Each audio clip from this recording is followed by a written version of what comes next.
यहाँ पर मैंने उसमें भी कहा था खोर बहुत होते हैं, अब तो खोर होते नहीं होते हैं, मगर आज से 10-15 साल पहले वहां खोरों का या कैक्टस का घना जंगल था ये पूरा।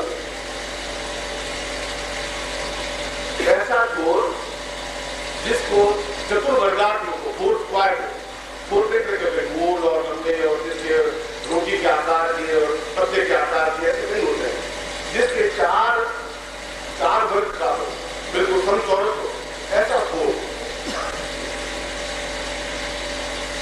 वह खोज लें और उस खोर को किसी भी चाकू से उसके अंदर का गूदा निकाल दें, ऊपर का तो कवर बना रहने दें, गूदा निकाल दें,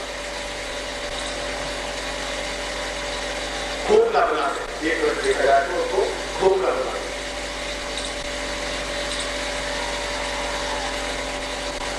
जब वो खोखला बन जाए तब उसमें 3 चीजें बराबर मात्रा में लेकर के बने। एक तो शुद्ध पारा,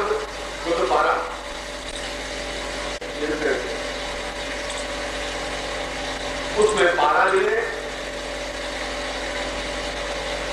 उसके साथ साथ जितना पारा ले उतनी मात्रा में गंधक ले लें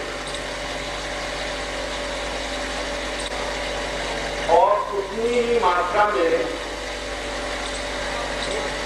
स्वर्णवटी ले लें। स्वर्णवटी आप आयुर्वेद के दुकानें होंगी तो वहां पूछ लें, स्वर्णवटी मिल जाएगी और आराम से मिल जाएगी।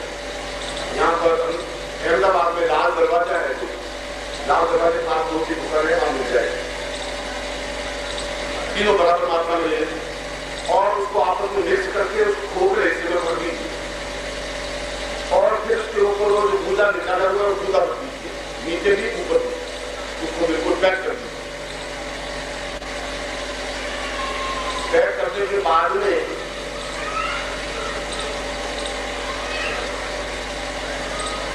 उसके दोनों मुंह पर गेहूं का आटा भिगो करके लगा दीजिए, जिससे एयर टाइट हो जाए, बाहर की हवा अंदर नहीं जा सके, अंदर की भाप बाहर नहीं आ सके।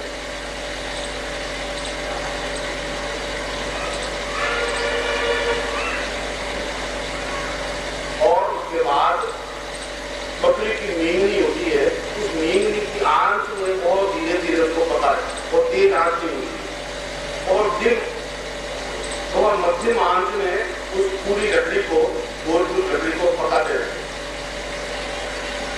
अब कब पक गई इसका कैसे मालूम पड़ेगा? जब वो गोल्डन टाइप की लकड़ी हो जाए, ऊपर सुनहरी परत छा जाए, तो समझ लेना चाहिए कि लकड़ी पक गई।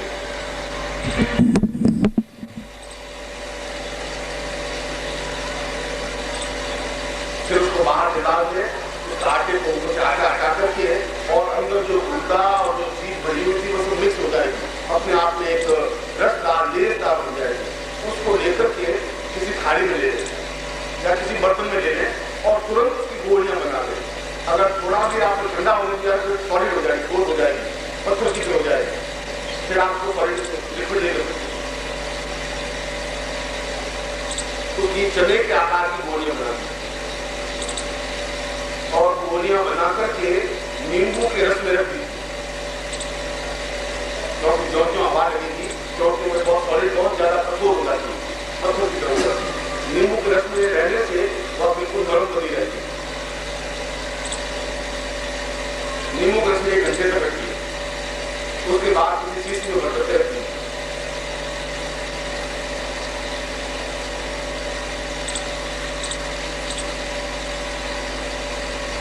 अब इसका प्रयोग मैंने अपने जीवन में इस गोलियों का जो एक्सपेरिमेंट किया है, मैं पहले वही बता देता हूँ, क्योंकि जो कुछ मैंने अनुभव किया है वही बताना चाहिए।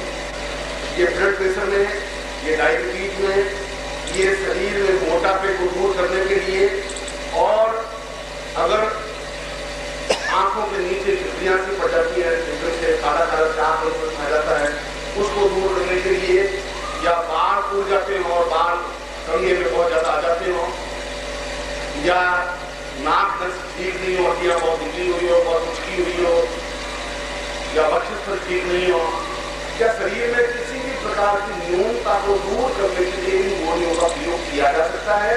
यह हार्मलेस नहीं है, नुकसानदायक नहीं।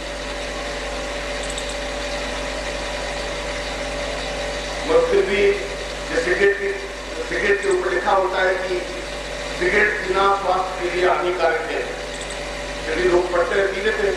उसी प्रकार से एक कानूनी दृष्टि से मुझे ये बोल देना चाहिए कि इन गोलियों का सेवन अपने वैद्य और डॉक्टर की सलाह से करना चाहिए। कल को आप कोई बहुत मरे हुआ को व्यक्ति हो, गोली ले मर गया और कुछ लोग गोली नहीं से मर गया, इसलिए पहले से वैज्ञानिक चेतावनी स्पष्ट कर देता हूँ। आने जिससे नुकसान हो नहीं सकता, संभव नहीं है, कोई चीज नुकसान नहीं। इससे तकलीफ ये होती है कि अगर किसी बवासीर का मरीज हो, नशा हो, तो नशा फूट जाता है, ब्लीडिंग होने लग जाता है, तो उसको आधी गोली से होंगे, चौथाई गोली से होंगे, तो ये ध्यान रखें। और अगर मोटापा है, अगर मोटापा है तो रस्ते बहुत लगेगी और एक भी मोटापा धीरे धीरे कम हो जाएगा। मेरे आदमी गोलियों का उपयोग 14 दिन तक करना चाहिए। एक गोली रोज शाम को लेना चाहिए। इसमें ईटिंग ज्यादा होती है तो दूध ज्यादा पीना चाहिए। इसको कायाकल्प गुटिका कहा गया है विश्व भर में। कायाकल्प का मतलब है शरीर में ये मोटे रोग है, डायबिटीज है, मोटापा है, शरीर में फैट बहुत है, टीबी है, कैंसर है, क्या जो कुछ बीमारियां हैं, उन सारी बीमारियों को अनुकूल बनाने के लिए ये सुविधा प्रयासी है।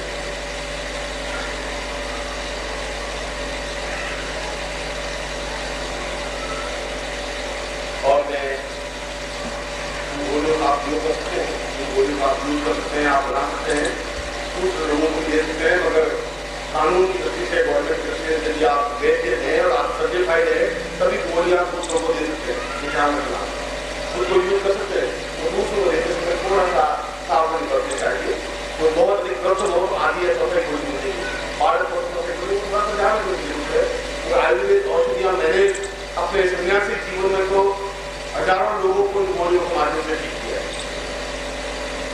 और आज भी मैं इन गोलियों का सेवन कर अपने शिष्यों को करवाता हूँ। और पिछले 40 साल में जो गोलियों की वजह से किसी को नुकसान पहुंचा नहीं, अगले 100 साल को नुकसान पहुंचा